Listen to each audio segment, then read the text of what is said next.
JotPsych is a smarter way to run your therapy practice. A scribe assistant that automates scheduling, intake coordination, progress notes, and more. Try it free and get 50% off your first 2 months with code MODERN.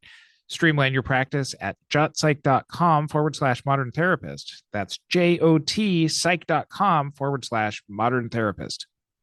Looking for expert speakers for your next event? Curt and Katie Vernoy, that's me, deliver engaging workshops on clinical, legal, ethical, and business topics. Give your audience practical tools to thrive as modern therapists. Learn more at therapyreimagined.com.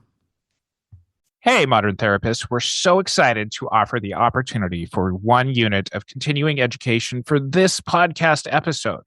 Once you've listened to this episode, to get CE credit, you just need to go to moderntherapistcommunity.com, register for your free profile, purchase this course, pass the post test, and complete the evaluation.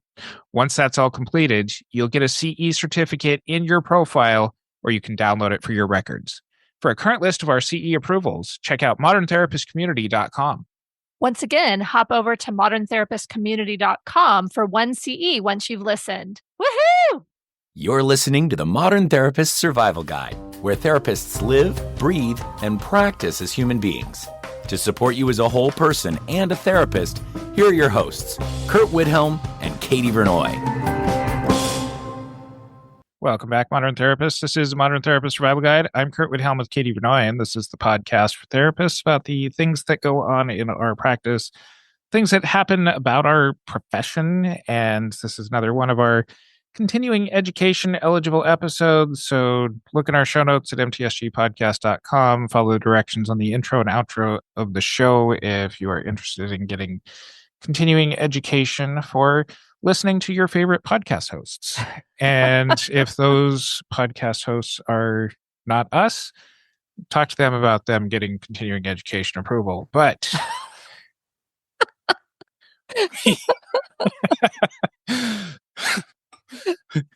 Oh, you're so weird this morning.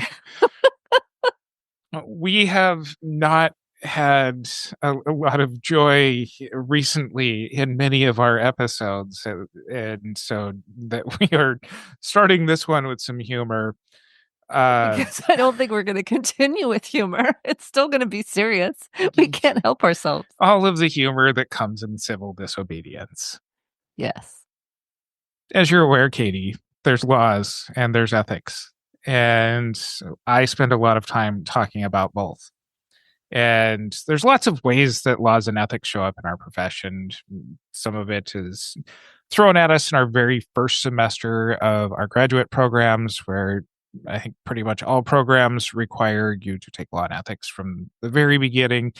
And then we spend many years accusing each other of being unethical about things, whether or not that really just is, I don't like what you're doing, but I'm claiming that it's against my ethics, not necessarily the professional ethics. There's jurisprudence exams in many areas. There's law and ethics exams, depending on where you're located.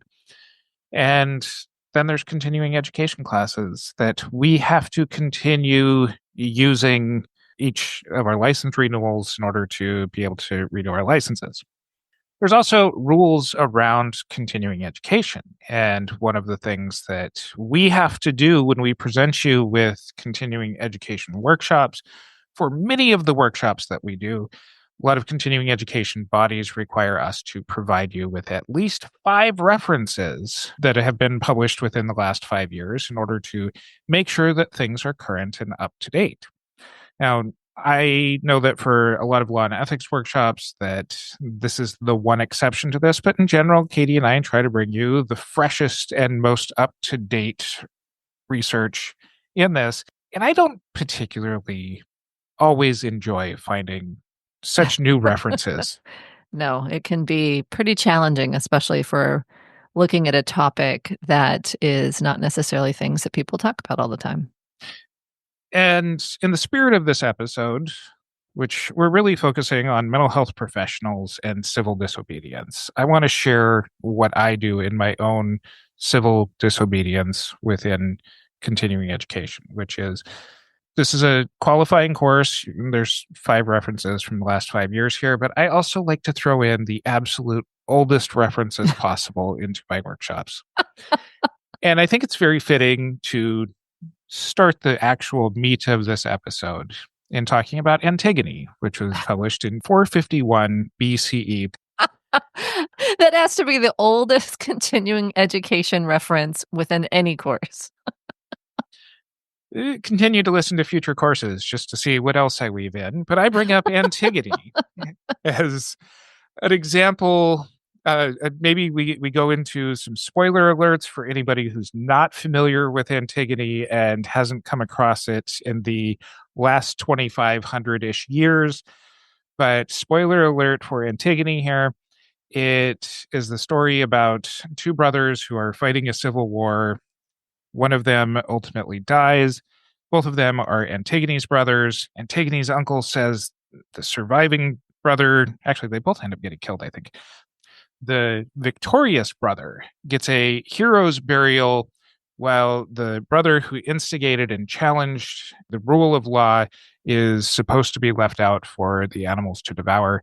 And here's the spoiler: Antigone goes and buries the brother that is not supposed to get the hero's burial because she believes that everybody should have the respect to be buried. And this is really one of the very first and longest lasting stories that talks about human law versus divine law. And in the ways that this has translated over the last 2,600 years is some of the explorations into philosophy. And Sophocles does a very good job of thinking our thoughts well before our civilizations existed. So good job there, Sophocles. Where this actually does translate into our current world is around civil disobedience and the ways that we as mental health professionals and those of us who are called into social justice type action look at the ways that laws are going to be either something that impacts us and things that we are supposed to follow, sometimes when those laws end up conflicting with things such as human rights. I have seen a lot of discussion over the last several months around when laws are either going against human rights or people even responding to ways that the Trump administration has brought up executive orders that seem to roll back human rights protections. I do see a lot of therapists say or type into internet forums that, well, our ethics codes are here to save us. And a lot of this workshop is really an exploration around that probably isn't true. But it's not totally false. Correct. What we're setting out to do in this hour is to be able to talk about some of the ways that laws and ethics interplay with each other. We're going to talk about some historical changes where it has come up with human rights as far as what level of respect and what level of decision-making therapists should go into when looking at the conflicts between law and ethics. We're also going to look at ways that ethical codes have changed in order to fall into compliance with the laws and give you some directions on some decision-making process as far as if you are considering breaking the law, how that might impact your licensure when you're engaged in civil disobedience. This is not a free-for-all, go and participate in the purge and do whatever crimes necessary. This is more if you're participating in civil disobedience or in general when laws and ethics do conflict, because there may even be aspects within your practice individually with clients where this might start to emerge. Now, we are going to reference a lot of the professional ethics codes. Katie and I are both members of the California Association of Marriage and Family Therapists Ethics Committee. We are not speaking for them. We are speaking as podcast hosts who have a background in reading a lot of law and ethics stuff. But Katie, you had initially sent me a list of questions to kind of formulate some ideas when we first started talking about this. Where do you want to jump in first? Let's start from pretending that it's normal times and someone is considering breaking a law. And it's breaking the law. And it's something where they decide to break the law or they haphazardly break the law. We see a lot of those things in what we used to call the spider pages, where therapists get DUIs, driving under the influence, or DWI, driving while intoxicated. And so they've broken a law. And so let's start with, under normal circumstances, what happens when someone breaks the law and are caught? So I'm going to speak from my knowledge about the California systems. And if you're one of the wonderful listeners who's listening from a place that isn't California, there's usually a lot of similarities between boards, but your miles may vary depending on your jurisdiction. Or if you're in a country that uses the proper metric system, your kilometers may vary. So in many jurisdictions, you have a responsibility to notify your board when you have been convicted of a crime. And in California, there's an FAQ page that we'll include in our references about what happens around criminal convictions. And as far as the California BBS is concerned, that there might be times where somebody is arrested, such as in civil disobedience, where a lot of times law enforcement will arrest protesters en masse. People will spend a night in jail. People, a lot of times, unless they're instigating rioting, creating vandalism, and other such raucous behavior, they tend to get released without being charged with anything. If you are not convicted of something, according to the California BBS doesn't have any responsibility or any enforceable actions against you because you have not been convicted of a crime, and specifically around crimes that are substantially related to the qualifications, functions, or duties of the business or profession that somebody is licensed or registered to. So there is a little bit of carve out here in that there are theoretically some crimes that people can be arrested for and convicted for that have nothing to do with the professions and qualifications of a mental health professional. Do those boards list what those crimes are? Absolutely not. Sure. If someone is arrested or convicted of a crime that's not related to being a therapist, theoretically, the board doesn't need to do anything with it or just kind of pays attention. If someone is arrested for something that is related to them being a therapist and convicted of that crime, what typically happens? I've seen some sort of probation. It could be some sort of kind of corrective action, that kind of stuff. What have you seen in looking at these things? Typically, those kinds of convictions go through a board disciplinary process. A lot of times it'll appear before an administrative judge that is knowledgeable about the nuances of both the profession and the law and its history and how those laws came about and are applied. So it's not just the letter of the law, but it's also the history of the law where some of this process is made. And so a lot of times what we'll end up seeing is people who have criminal convictions well before they ended up pursuing graduate school en route to licensure, that people weren't necessarily under the jurisdiction of a licensing board yet, that will still end up having to go through a disciplinary process. A lot of times what ends up happening is there's a probationary period. There's sometimes probation monitoring fees that get assigned. Sometimes there's assignments around having your practice supervised. And this all depends on the severity of the law and how long ago that law was broken. Sometimes boards are going to look for some kinds of acts of restitution and apology towards the crimes that are being given to. So there's a wide variety of cases, and some point in the future, Katie and I have a episode that we're trying to work around where sometimes when the board says how long ago a crime was, means way Nothing. different than what the words mean. So listen for a future episode on that. Yeah, we're going to have a future episode on that, and potentially even how all of this works. We may have an episode on an opinion about it. And there are times when the law that you broke and got convicted of a crime, means that you lose your license, that it's surrendered, that you may agree to surrender it because the costs and the responsibilities, whatever you to have keep to it are do, way that too high. kind of stuff is too high.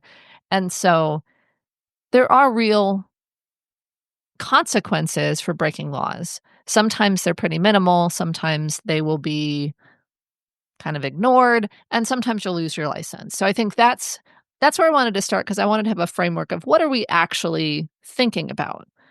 Now, that's just with your license. You could also go to jail or prison. You could potentially be deported. There's different things that happen when you decide to do these things. So we are not legal experts here. We're trying to put forward, how do you make some decisions around civil disobedience?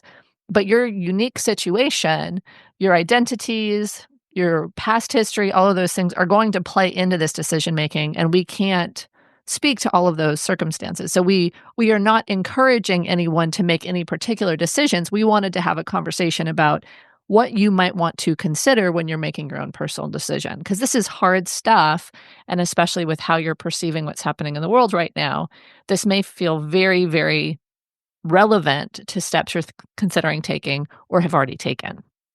For the sake of post-test questionnaires, this is also the reminder that licensing boards are first and foremost consumer protection agencies. And so they're going to be evaluating things through, are the people who are licensed or registered to us as a board doing so in a way that is generally some way that the state or the jurisdiction says to the public, yes, this person is a safe professional to approach.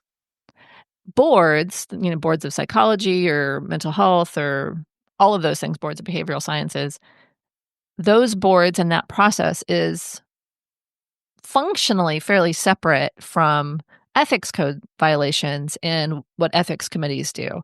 I think there's a whole separate episode on ethics codes and ethics committees that we may want to do when we're both off the ethics committee. But I don't know that that's totally relevant, because we're coming from this space of ethics being our savior, so following the ethics at the expense of the laws.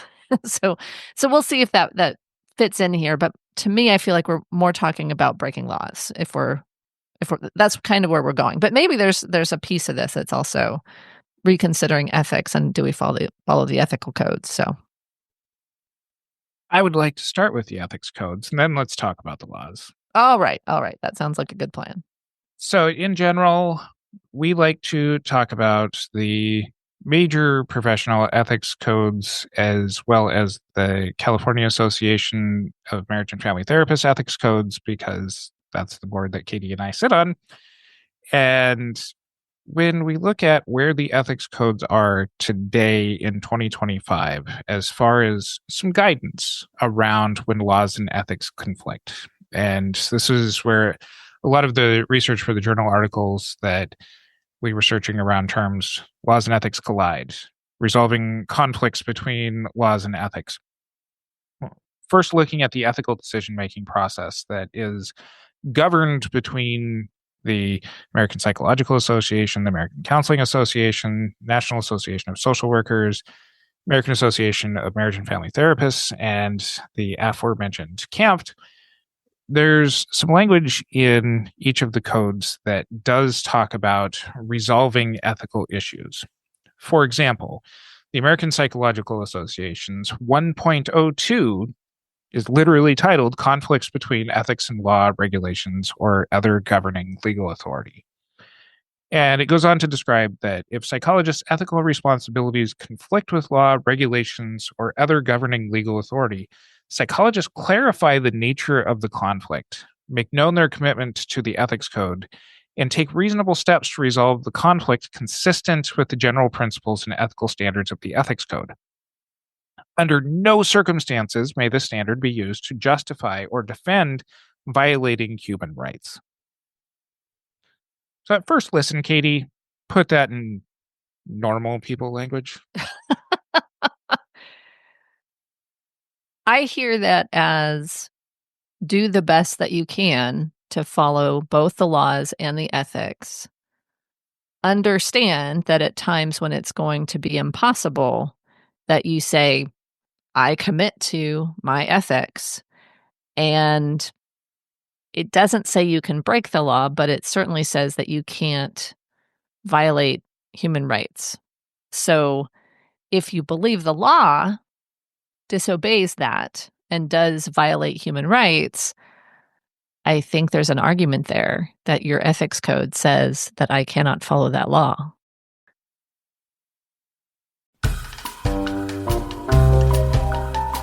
Okay, let's talk about progress notes. They can be tedious, time-consuming, and stressful, right? Do you dread writing progress notes after back-to-back sessions? Then try JotPsych. It's basically a practice assistant. It drafts progress notes, coordinates intakes, and manages your schedule, saving you hours every week. And with JotPsych, client data is secure. It's HIPAA compliant, fully customizable, and really easy to use. Notes practically write themselves, and your workflow stress will vanish. Therapists have already trusted JotPsych with over 800,000 visits. Why don't you give it a try? Visit JotPsych, JotPsych.com/modern therapist and use referral code MODERN for 50% off your first 2 months.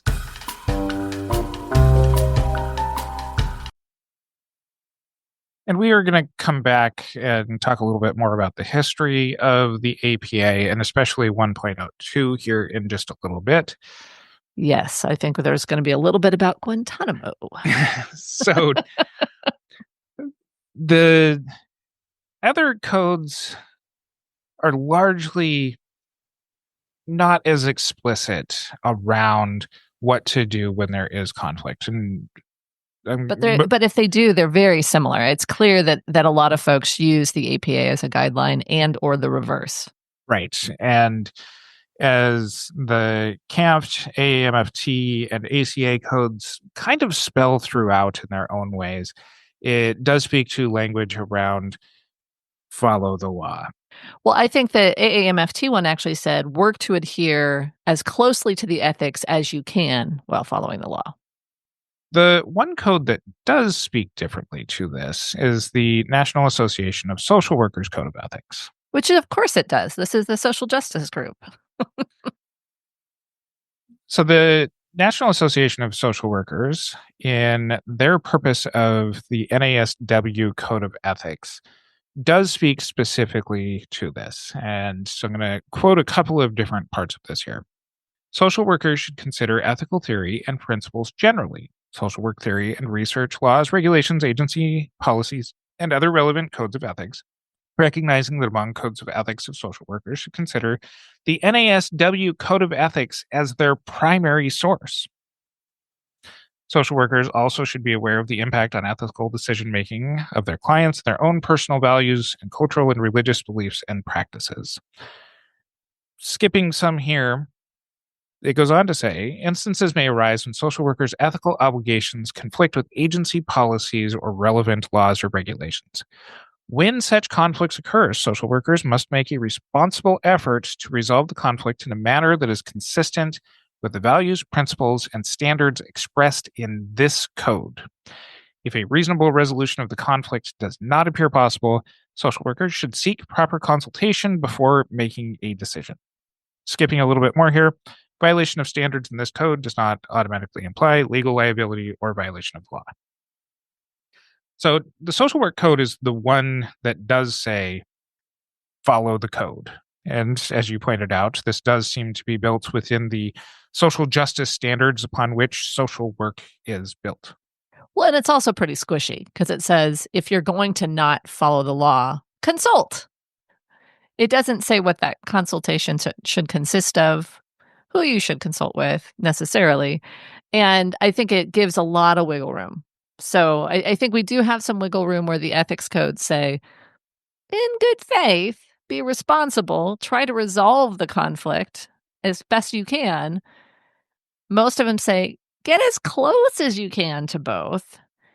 And social workers are, follow the ethics code. And if you're going to break a law, consult with somebody. It's like CYA. I'm just imagining those consultations starting with, anybody else up for breaking the law today? We ride at dawn.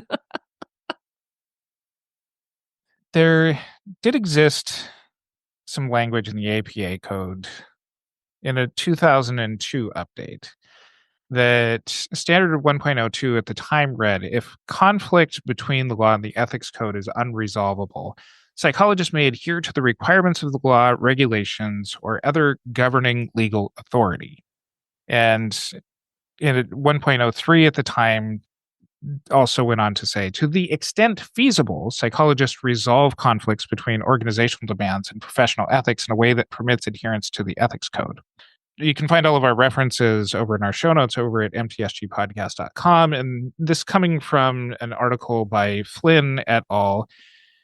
They go on to talk about that under these standards, APA was endorsing a deference to the law or institutional demands, and it discouraged psychologists from civil disobedience grounded in their ethical principles. And the timing of this is very conveniently after 9/11. And this was initially passed about 9 months after 9/11, and after the initial passing of the Patriot Act, that was federal law that required, amongst other things, some therapist responsibility if the FBI was seeking out information.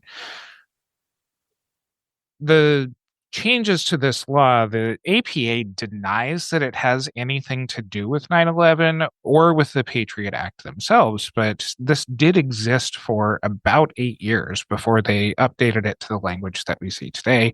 I'll read that language here in just a moment. But it being very shortly after such a national crisis, and as we've talked before with some of the people in our podcast, as we've talked before with people at our former Therapy Reimagined conference, is that sometimes the laws and the ethics codes tend to follow pressures from some of the political systems. And while the APA seems to deny it in this Flynn article, the timing of it is rather historically convenient. Sure.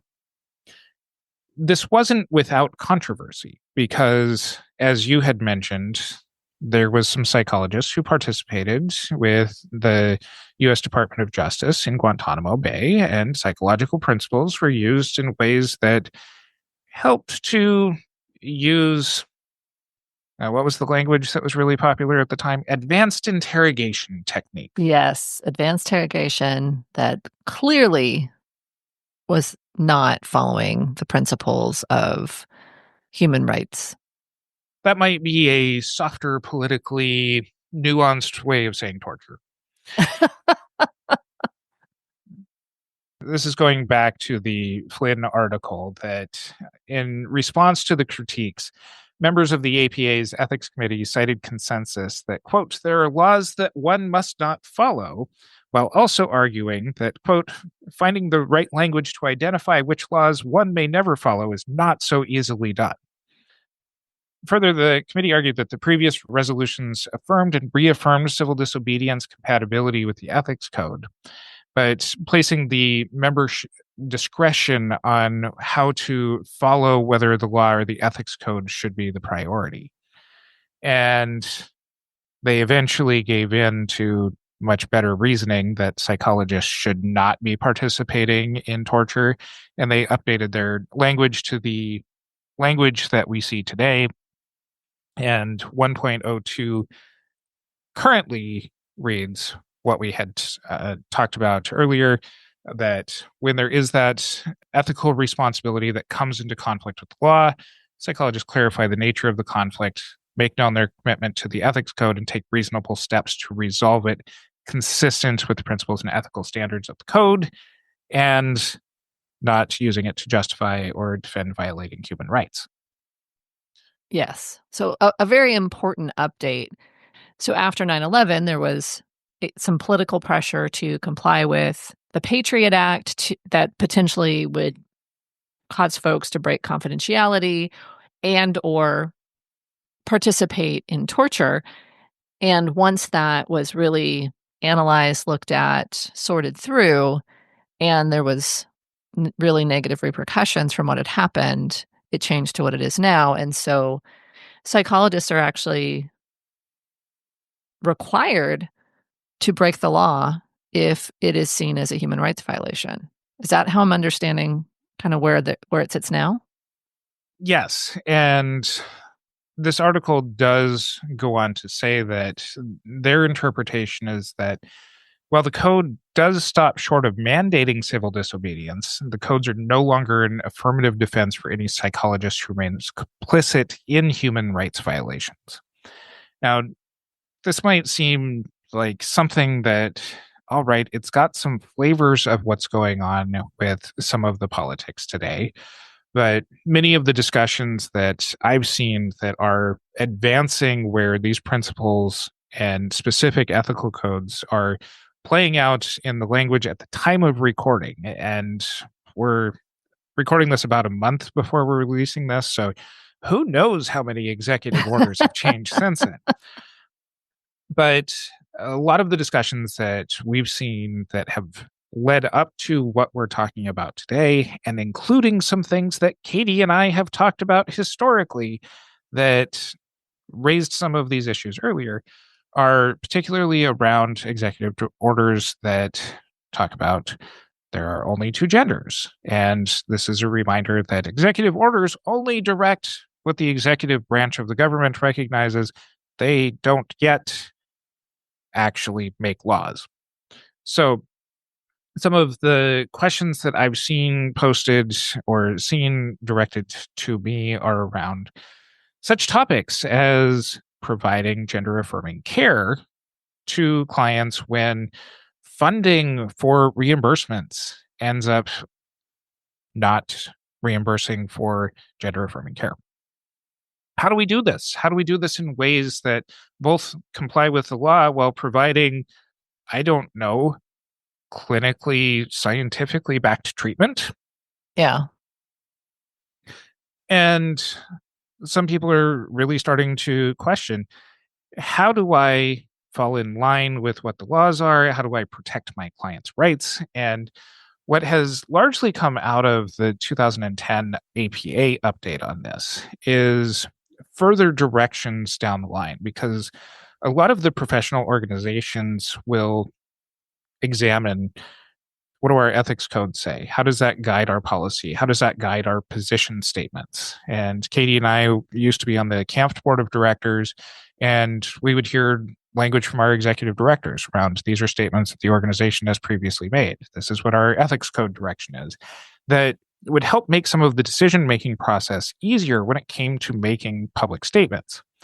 And we have seen this as recently as 2023, mostly because that's just the easiest tab for me to pull up on my array of tabs here.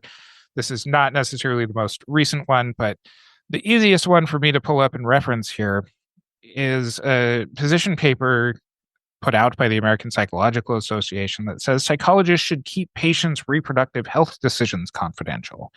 And this was really post Roe v. Wade being overturned, around that psychologists who may be aware of patients' decisions to seek out abortions, that should remain confidential, and that should be the higher value to uphold, even if laws end up changing around seeking out patients' medical records in possible pursuit of finding out who's engaged in this process. I think there's potentially a full episode on documentation that we'll need to put together, because it is something where I feel like it gets really confusing.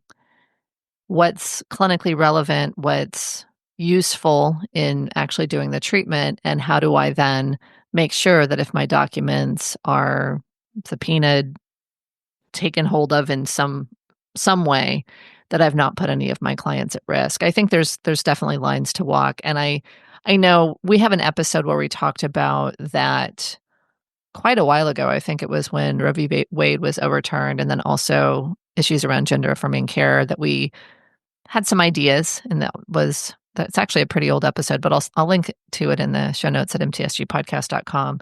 But it is pretty nuanced. I think the more that our professional associations can make statements like that to help us know what is in kind of the realm of what's normal, I think that can be really helpful.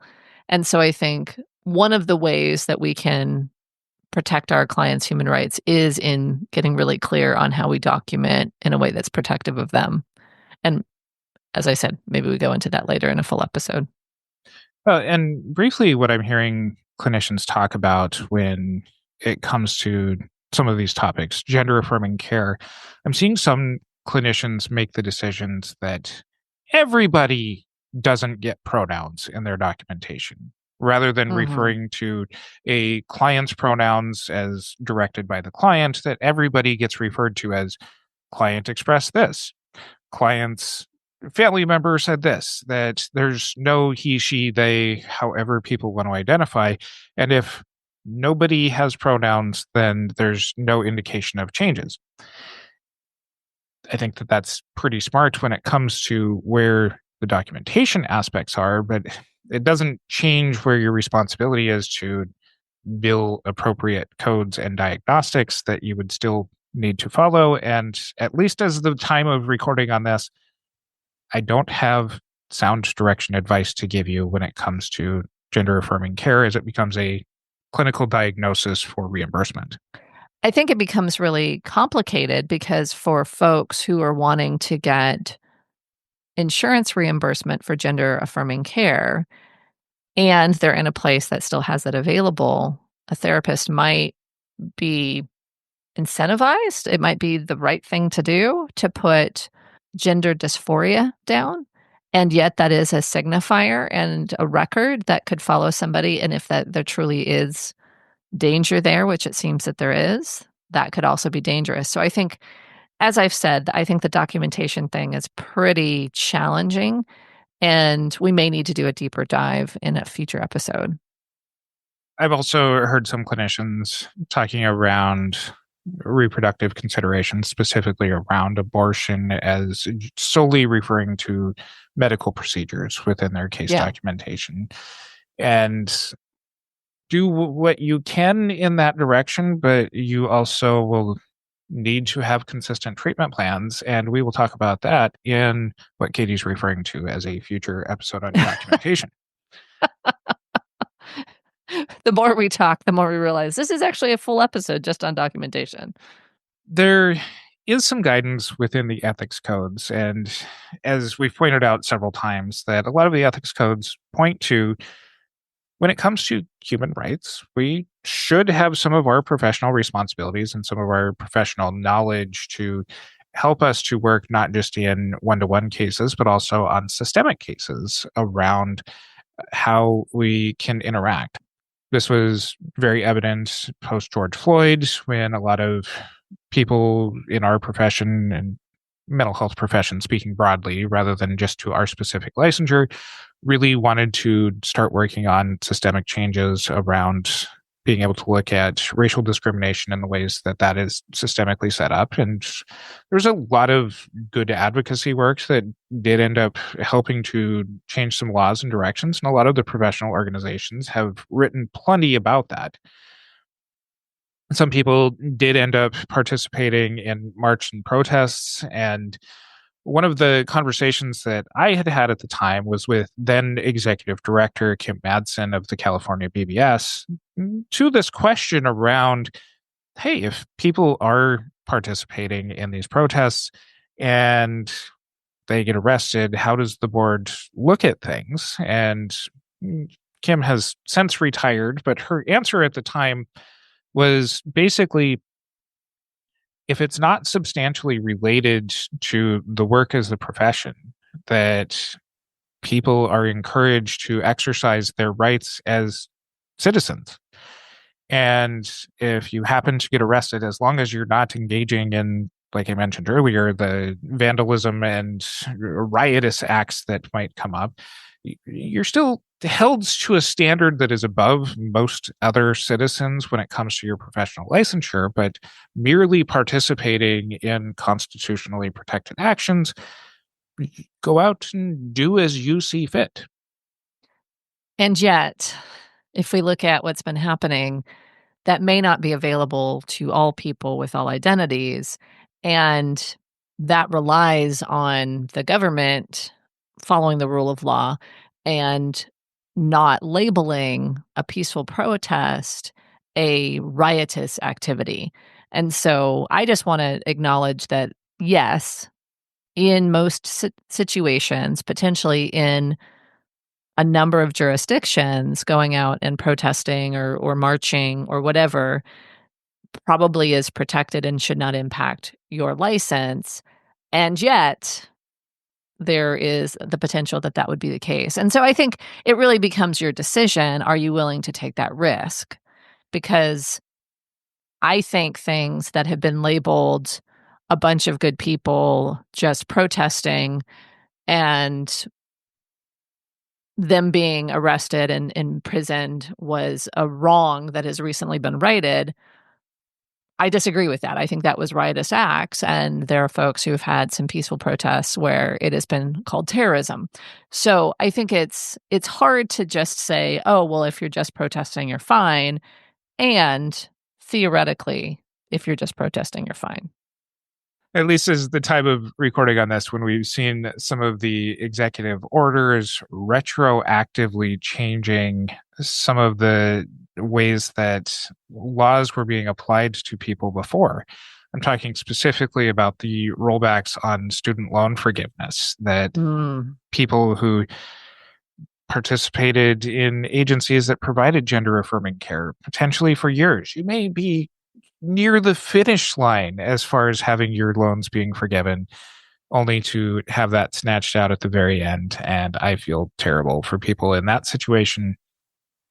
But where now we're looking at some past actions as potentially being rolled out and evaluated in ways that are now questionable if it's going to be something that is, you're pointing out, is going to be continued to looked at as having followed the law as the way that it's being interpreted on some random Tuesday. So I think because laws may change or they may be interpreted differently due to whatever administration regime is in power, I think it probably makes sense at this point to talk through a decision-making process that I think folks should go through irrespective of what's happening in the world, because it is so individualized. Need dynamic, knowledgeable speakers for your next event, training, or conference? Curt Widhelm, that's me, and Katie Vernoy, that's her, bring real-world expertise to every presentation, covering topics like supervision, private practice growth, and therapist burnout. Our workshops are interactive, insightful, and packed with actionable strategies to help modern therapists succeed. Whether you're planning a team training or a large-scale event, Curt and I deliver high-impact learning experiences tailored to your needs. Book us today. Visit therapyreimagined.com to learn more. This decision-making process comes from an article by Knapp, Gottlieb, Berman, and Handelsman. This was published in Professional Psychology 2007, and I think this decision-making process still holds up today, not only within the larger civil disobedience, but any time that laws and ethics collide. And appropriately, this article is titled, "When Laws and Ethics Collide, What Should Psychologists Do?" And they use some case examples here. I'm going to start with what their recommendations are and then talk about how this is not just about whether to engage in civil disobedience, but even in some of the smaller ways that this might show up in one-to-one work with clients. So their recommendations are, first, seek consultation to ensure what the law requires them to do and what they believe that the law requires. So consistent with all of our ethics codes so far, seek consultation. Don't make decisions solely on your own.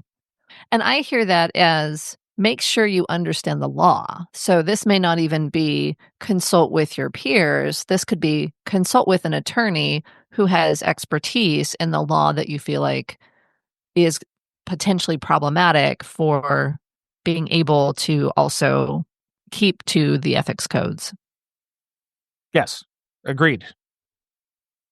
Second, make certain that they understand their ethical obligations clearly. So this is where you go to the ethics codes and potentially folks who you recognize as being versed in ethics or similarly situated as you are. and understand the ethics codes. And pretty much all of the ethics codes that I know say go through an ethical decision-making process. We've described the Pope and Vasquez one, and our previous podcast episode, we'll throw that into our show notes as well. But go through some kind of an ethical decision-making process. And a lot of ethical decision-making processes also have you consider, what does the law say? Third, they say consider alternatives that would allow them to follow the law while still upholding their values.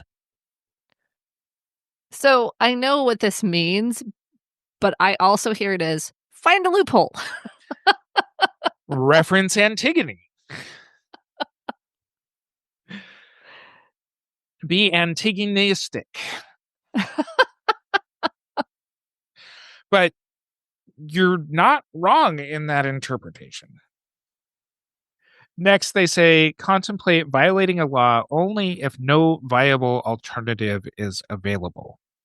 And if a decision is made to disobey the law, the psychologist must ask, if I disobey the law, how can I limit my disobedience to the minimum necessary to fulfill my higher goal? Now, one of the case examples that they go through in this particular article talks about a seriously depressed adolescent patient confiding to the psychologist that she thought but was not certain that her father had sexually abused her. The psychologist was practicing in a state that mandated the report of all sexual abuse by a parent against any child under the age of 18. However, the patient stated that she would kill herself if the psychologist reported this to the local Child Protective Services agency. The psychologist has had previous interactions with the agency in the past, and the psychologist lacked confidence in its ability to handle the situation with the adequate sensitivity to the emotional needs of the child. The patient had not seen her father for many years, and there was no foreseeable likelihood that she would have any future contact with him. So, in a decision-making process like this, you have what the law says, and you have what is clinically relevant in a way that is life or death for a potential client here. And so following this 4-step procedure is, what does the law say? What does our ethics code say? I should consult with somebody and make sure that I'm talking through this, because on one hand, I'm in this position where if I follow the law, somebody could take their life. And if I don't follow the law, a predator might be out in the world hurting other people. These are not easy decisions. And I think the challenge for all of us is to determine protecting the person in front of me versus protecting society as a whole. According to the authors of this article, you shouldn't only evaluate this if you're making the decision to disobey the law. You should also, if you decide to obey the law, ask questions such as, how can I minimize the harm to the offended ethical values? For example, the psychologist can act to minimize the negative impact of the decision by including the patient in the process as much as possible. Psychologists might inform the patient of the legal obligations and give her the opportunity to have input into the matter in which the disclosure is made. Or the psychologist could ask the Child Protective Services agency to interview the girl in her office with her mother present, if that is what the girl prefers. You still, at the end of the day, are the professional in a case such as this, and you will have to ultimately be the one responsible for making a professional decision and follow their procedure by consulting and not making that decision solely on your own. Yeah. That's so interesting, because if I'm the psychologist in that case and I don't report, I'm at risk. And if I do report, I'm also at risk. So I think it's a great example, and it brings up not only ethics, but also, I think, morals and values. I put forward a question that kind of has a similar flair to it when I sent this over to you, and it looks at following my ethics, laws, whatever in my work, or thinking about society as a whole. And so to tie it to something that feels relevant, what if you were Hitler's therapist? what if you were FDR's therapist and could encourage FDR to enter the war sooner? It's looking at, do we have responsibilities or do we have opportunities where we might break either ethical codes or laws, but impact society as a whole? And maybe this one's too philosophical to get into at this point, but I think it is interesting when we think about the work we do with individual clients, because I think that's going to happen for a lot of our therapists, is that conundrum. And I think we've seen some of where maybe not being somebody's direct therapist, but we had Dr. Bandy Lee as one of our speakers at one of our Therapy Reimagined conferences. And Dr. Lee has been very vocal for, at this point, the last 10 plus years about such publications as The Dangerous Case of Donald Trump, and a lot of her public outcry about the ways that she and other authors thought that Donald Trump would be a very dangerous president. And she's faced a variety of criticisms and supports, but ultimately ended up losing professor positions and had ethics accusations made against her. And she's no longer a part of the American Psychiatric Association, but she felt that she was upholding her duty to protect the public, especially around her background and knowledge around dangerous people in powerful positions. Yeah. So, not quite answering your question as far as if the therapist themselves is treating somebody in this situation, but my first question with either of the examples that you gave would be, are you coming to California for all of our sessions? Because I can't do virtual telehealth with you, and I got to follow those laws first and foremost. Maybe I can refer you to somebody who's more locally relevant to you. What a cop-out. The nature of confidentiality seems to be the highest standard that we hold in pretty much any of our work, with some of the mandated breaches of confidentiality when this was especially language after the Tatiana Tarasov case, is that when there's danger to the public, privacy needs to be foregone. Sure. If you're Hitler's therapist could be its own little side podcast that we could do. But when it does come to some of the threats, there's how you would clinically work with it. But in that particular case, when the interpretation and the one who is designing the laws are what is relevant and guiding you, our ethics codes do direct us to be able to protect people. Yes. And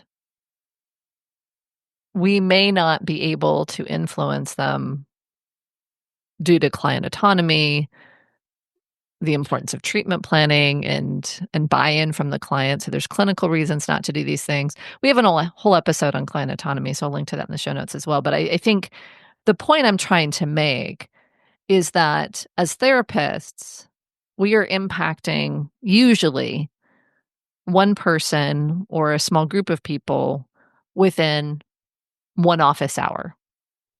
And being able to protect them, protect their confidentiality. I'll put a link to an article that I found around kind of the legal elements of, whether you're going to have to, report somebody to ICE, or if ICE comes knocking on your physical office door, what you can do, what you need to know. But I think we have those responsibilities, and we have responsibilities to do the therapy that our client wants. And yet, if we have clients who are in positions of power, it can be very tempting to try to influence them. And I think there could be arguments that we're influencing them in a way that is towards health, but that's also very much defined by our own perspectives and potentially society as whole. But if this person has an influence on what society considers health, you could potentially be have some liability, and you probably would lose a client. So let's be honest.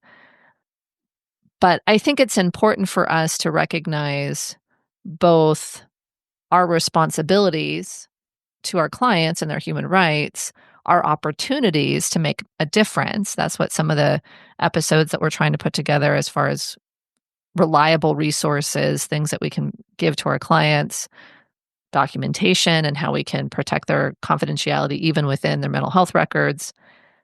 And there is a line where if we cross it, we potentially both harm our credibility and our, I would say, morals and ethical values as a clinician. And there are other lines that potentially we hold those, but we put ourselves at legal risk and we could end up incarcerated or worse. There's a 2011 article by Kenneth Pope, who, from the aforementioned Pope and Vasquez decision-making model that we had talked about. This article is titled, "Are the American Psychological Association's Detainee Interrogation Policies Ethical and Effective?" And this is really speaking to that period of 2002 to 2010, around that APA Code 1.02 and the softening of it. And part of what Pope ends up describing in this article is that following World War II and really the Nuremberg defense, that we were just following orders that was used by a lot of the Nuremberg defendants. A lot of the professional organizations' ethics codes after that time ended up developing in response the Nuremberg ethic, that people who chose to violate fundamental ethical responsibilities could not avoid responsibility by blaming laws, orders, or regulations. So part of what you're talking about here is that from 1947 until 2002 and then 2010 to present, we as professionals can't just say that we are following orders when it comes to whether or not we do what is appropriate in protecting human rights. That the issues, particularly around this Nuremberg ethic, are something that was really only specific to the American Psychological Association and its members at the time. And it does end up citing criticisms from other professionals, such as Triscoll in 2009 wrote, "Fortunately, UK psychologists don't use the APA Code of Ethics." And in 2007, Burton and Kagan wrote in the British Psychological Society's Psychologists that most concerning of all, the APA allows its members the Nuremberg defense that I was only following orders. The implication is that psychologists are permitted to assist in torture and abuse if they can claim that they first tried to resolve the conflict between their ethical responsibilities and the law, regulations, or government legal authority. Otherwise, they can use the Nuremberg defense. Now, I've kind of mockingly in the past said, it doesn't describe how much effort that we need to put in when we raise our concerns about, hey, this violates my ethics codes. As long as you can generally say the words, this is against the ethics, oh no, okay, let's engage in some torture, that you have met your ethical obligations. I don't actually mean that, but that meets the letter of the law and the ethics. But thankfully, this has been changed in the meantime. And I think the flip side, this doesn't mean my ethics code, and so I'm going to violate the laws. There's the additional lack of guidance. Who's defining what is a human rights violation? How are we determining we've done sufficient due diligence and consultation? And so this isn't easy stuff. This is something where I think we are going to have to rely on our own judgment and the consultation with colleagues and attorneys to be able to determine whether or not we follow the laws around complying with court orders. When it's, I need to find these particular immigrants or these particular people of said identities. I don't want to ever be accused of or feel like I have just followed orders. And I don't want to descend into chaos. I'm going to go back to the Flynn et al. Article here and talk about some of the highlights that they spend several pages writing about. But Okay. they end up talking about where the APA ethics code is now, that it seems like the ethics code empowers civil disobedience in only where the psychologist's workplace context, duties, and roles are engaged. It doesn't seem to direct where personal lives are.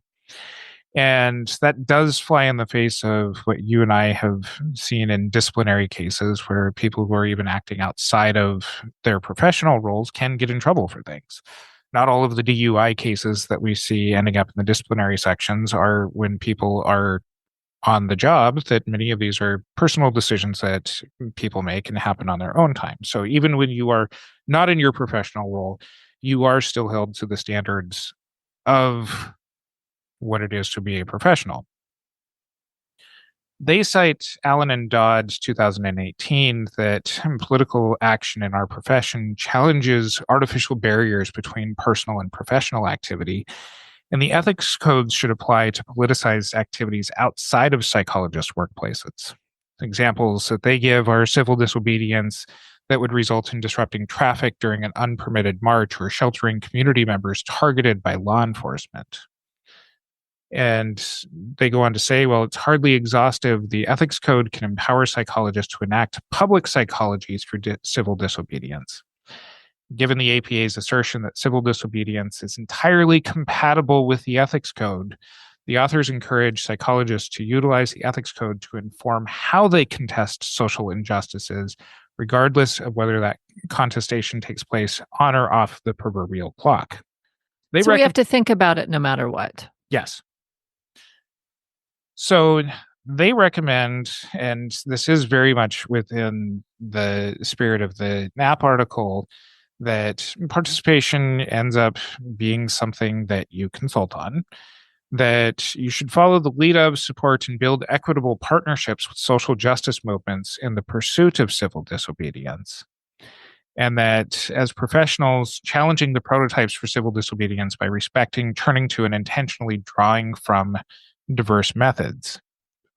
As they quote, civil disobedience can be put a more just vision for the world into practice wherever we are able. And quoting Malcolm X, people who have made the mistake of confusing the methods with the objectives. As long as we agree on the objectives, we should never fall out with each other just because we believe in different methods or tactics or strategies to reach a common goal. Kind of preventively arguing that, okay, you can protest, but not in that way. So it's protesting in ways that might be effective towards reaching an objective, even if it's not all agreed upon. And you and I do have a recent podcast around how to effectively advocate for change. Going back to my statement about chaos, I think this all hinges on us believing that the rule of law will be followed, that if we follow laws, we will be safe. And if we don't follow laws, but we do it within a civil disobedience framework, which is, well, revolution is how we were founded. But if we do that, we'll be okay. And I think I will reiterate again, each person has their own risks and desires in this thing. But it got me thinking, what if we want to start a revolution? What if we want to make a big difference and we aren't going to get all of the permissions because most people aren't following laws anyway when it comes to these things? Or we do, as you describe them, riotous acts because that is the only way to get attention, if that's the argument that's being made. I think we've made the point that as therapists and whatever licensure we hold, we are held to a higher standard. And it is hard to say that what I'm doing in my private life, if it's out in a public space, is not reasonably related to my license. And so I think that, before we have to wrap up the episode, I think it makes sense to talk about what therapists are actually considering when we're making those decisions. How do we make decisions? What are we considering when we want to stand up and protect human rights, to protect fellow humans? What can we do, and what is the decision we're actually making when we are also therapists in addition to social justice warriors, to use a pretty cliche phrase? Being a revolutionary is probably a full-time job. Fair enough. If that is the calling that people end up finding themselves in a time of history where that is the consideration they're doing, they might find themselves doing it as a former therapist as opposed to a current therapist, because there might be conflicts that are held within the way that laws are written, interpreted, and most importantly, enforced, that might result in you being a former therapist when the dust settles. So you have to be willing to take that risk and/or be really good at becoming a life coach. Now, if what you're referring to is that the society around us gets to the point where people are considering that as a decision and that all rule of the land is not being enforced or even existing, then all of that is moot anyway. But Sure. Really, I think in the spirit of this episode is making the decisions around civil disobedience, which does at least acknowledge that there are laws that are still being enforced, and how to walk the line of maintaining your professional licensure while being able to act in a way that is towards social justice or towards being able to protect human rights. And align with your morals and values. We recognize that we don't share the morals and values of all of our listeners, but I think these apply to anyone, anywhere. If you're being called to do something as a professional and you've got laws and ethics that you're supposed to follow, and those clash with your morals and values, these are the decisions you're going to have to make. You can find our show notes over at mtsgpodcast.com. You can also find how to get credit for CEs over there. Listen to the intro and the outro, and follow us on our social media. Join our Facebook group to continue on with some of these conversations. And until next time, I'm Curt Widhelm with Katie Vernoy. Therapists, reclaim your evenings and stop getting behind on notes with JotPsych, the scribe assistant made just for you.